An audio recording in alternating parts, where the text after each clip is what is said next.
Hello everyone.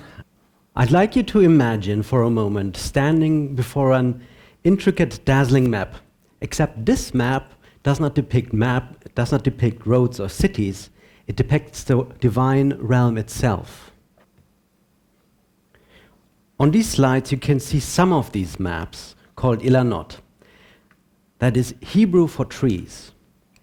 Exquisite, elaborate diagrams deeply rooted in Jewish mystical tradition, which you can think of as holy infographics.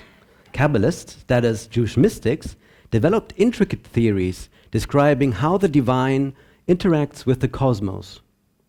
In order to better communicate their ideas, they depicted them in schematic form in these Ilanot since the Middle Ages.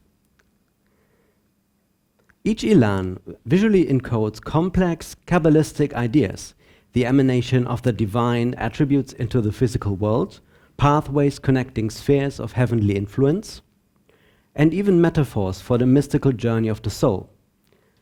Yet beyond their undeniable aesthetic appeal, these fascinating artifacts matter historically.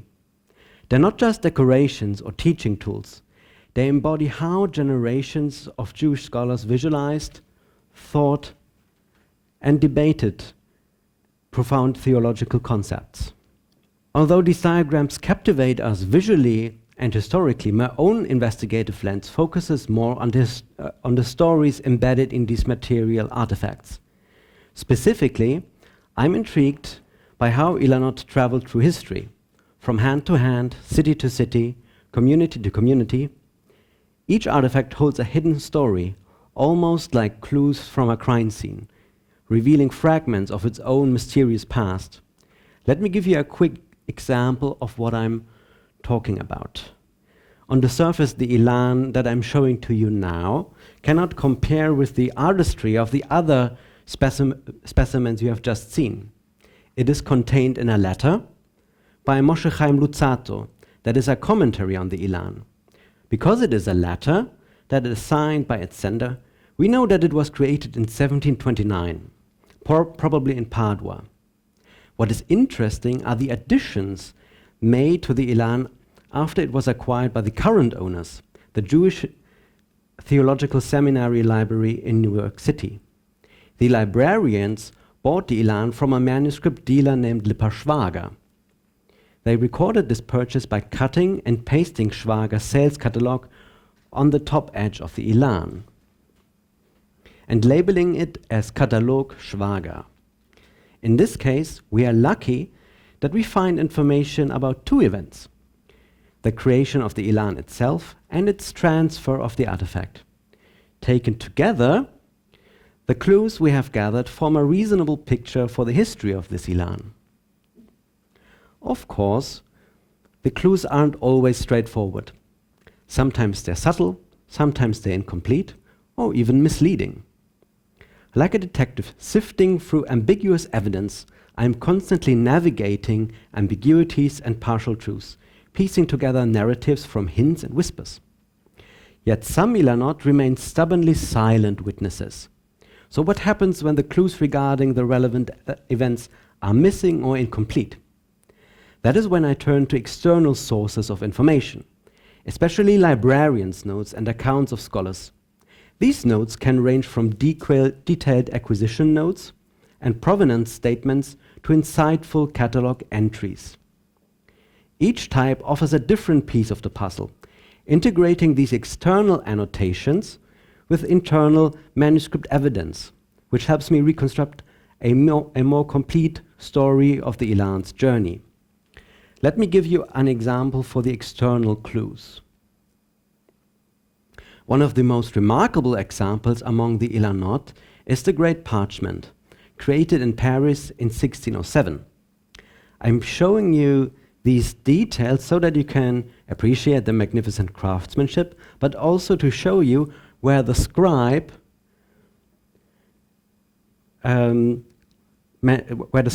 name is found. Those of you who can read Hebrew can see that the name Yaakov Hevron is written here on the right side, and for the rest of you, I have transcribed it. Although you might think that Yaakov was a Jew with roots in the city of Hebron, he was actually a Christian called James Hepburn, who modified his name to make it sound Jewish. Hepburn was a gifted Christian scholar who created the Ilan that we today find in Oxford based on an older, faded Ilan, which has a remarkable history. This original Ilan was likely created 200 years earlier, but is no longer extant. However, we can trace some parts of its history. It was acquired in the early 1500s by Cardinal Egidio da Viterbo, a renowned Christian Kabbalist.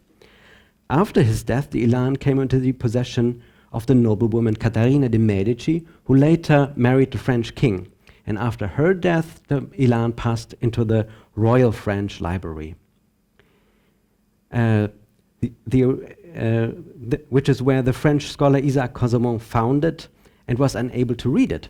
So he commissioned Hepburn with creating a fresh copy, which we still have today.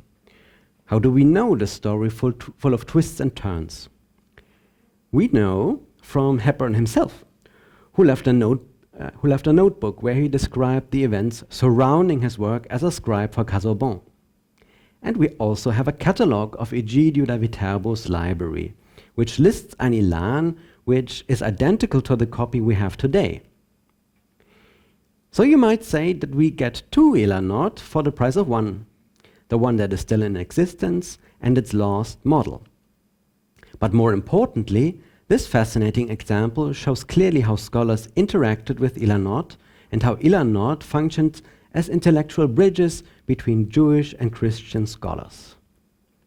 At this point, you might ask, how exactly do I organize all these historical events, these intricate clues about who created, owned, traded, or annotated these mystical diagrams?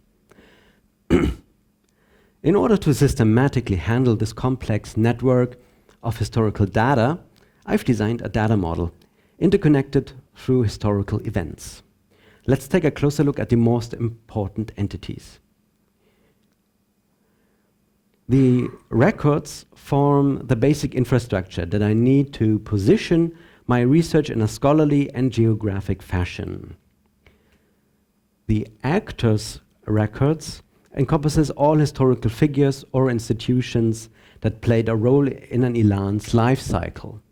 But be they creators like Moshe Luzzatto, collectors like Egidio da Viterbo, or intermediaries like Lipa Schwager. This component, provenance records, includes transcriptions, translations, and summaries of all documents related to an Ilan's provenance.